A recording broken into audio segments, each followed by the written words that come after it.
As President Trump plays nice with one Democrat in the Oval Office, he's called 6 others traitors and said the social media video that they posted could be punishable by death. For analysis of the week, we turn now to Capehart and Continetti. That is Jonathan Capehart of MS Now and Matthew Continetti, Wall Street Journal opinion columnist and scholar at the American Enterprise Institute. David Brooks is away this evening. Welcome to you. Thanks for being here. Thanks for having us. Jonathan, let's jump into that meeting in the Oval Office because President Trump went from calling Zoran Mamdani a communist, threatening to strip his citizenship, to complimenting him, stepping in to defend him in the Oval Office, as Liz reported earlier. What happened? Threatening also to send the National Guard in if he were to win the election. It was the most extraordinary moment, for me, the most extraordinary moment of the Trump presidency. I was wondering if Mayor-elect Mamdani would be the Volodymyr Zelensky of the day. And instead, what we saw was an incredible love fest. And by love fest, I mean the President of the United States just heaping all sorts of compliments and, dare I say, love on Mamdani. And I think there's 3 things happening here. Game respects game.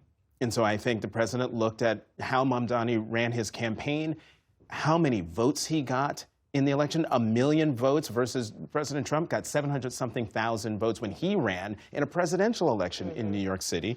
You could tell that the president respects Mamdani as a result of that.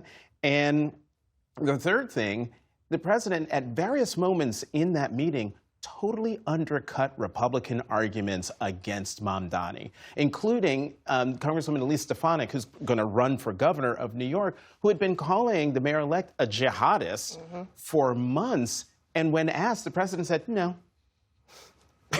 It's extraordinary. Matt, what surprised you about what stood out to you? And also, is it harder now for Republicans to go after Mamdani in the same way?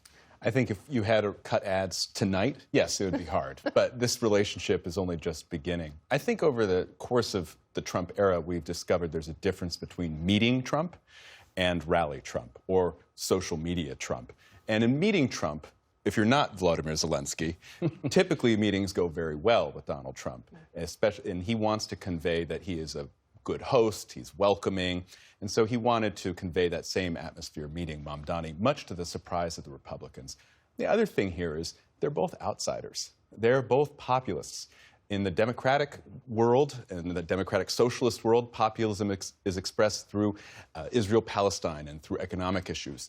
In national populism, Republican populism, it's expressed on the border, cultural types. But there is still this kind of fundament that connects them. And I think that's why Trump was a little bit nicer than a lot of us expected. What about the affordability issue? I mean, our latest polling shows there is no more single important issue for Americans today. When asked about what should be the president's top priority, lowering prices, 57% said that should be it. The next closest issue is immigration at 16%. Jonathan, this is an issue that Mayor-elect Mamdani has been laser focused on. Was that informing some of this meeting too? Oh, absolutely.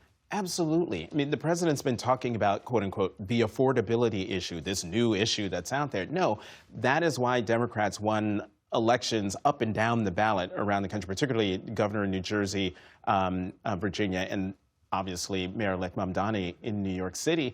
And so, again, for the president to tie himself to Mr. Affordability, Zoran Mamdani, I think the mayor-elect got more out of this. I'm sorry, the president got a whole lot more out of this meeting, I think, from his point of view, than the mayor-elect did.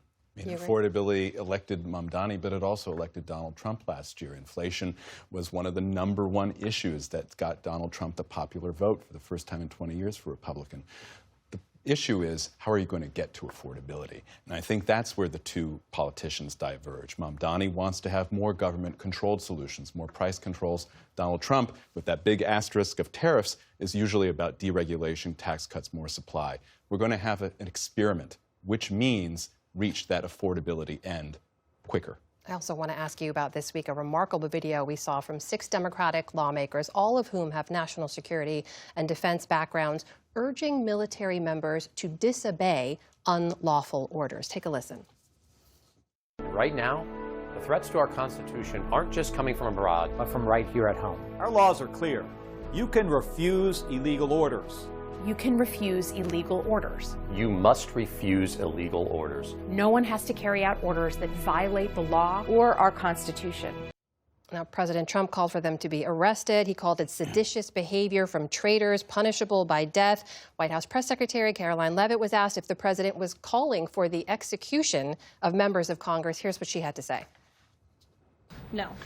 Let's be clear about what the president is responding to. You have sitting members of the United States Congress who conspired together to orchestrate a video message to members of the United States military, to active duty service members, to members of the national security apparatus, encouraging them to defy the president's lawful orders.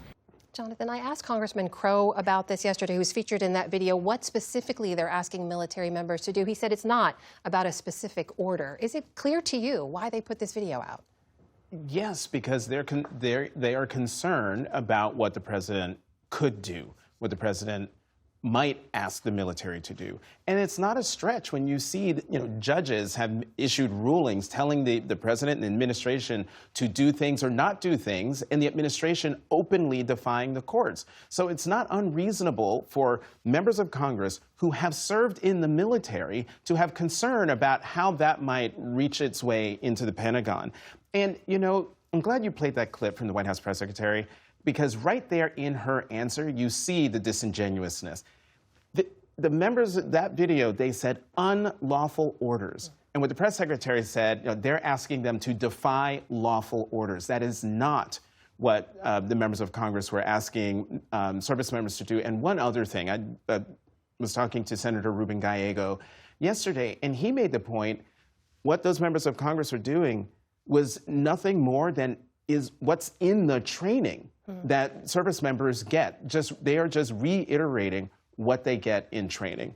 There's nothing extraordinary about what they said. I want to ask for your response to the video, but also to put to you that Senator Slotkin, who's in that video, said she and other members of the video have gotten close to 1,000 threats since it was posted. Congressman Crow posted some of the threats he's been receiving, calling for his family to be killed. It's chilling stuff, but how dangerous is the president's rhetoric on this?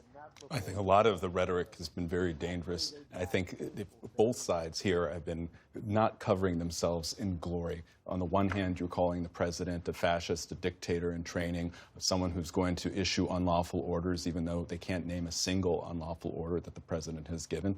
And then, of course, you have the president himself calling this sedition, treason, punishable by death. If we want to lower the temperature, it will take responsibility on every party. But what has struck me about this is how it's a partisan split screen. Both parties are playing to their bases here. The Democrats are rallying behind these congressmen, and the Republicans almost uniformly are rallying behind President Trump. So I don't think that this is going to have a long-term effect politically on the president. Jonathan, do you want to respond? I sort of bristle at the idea that this is a both sides thing.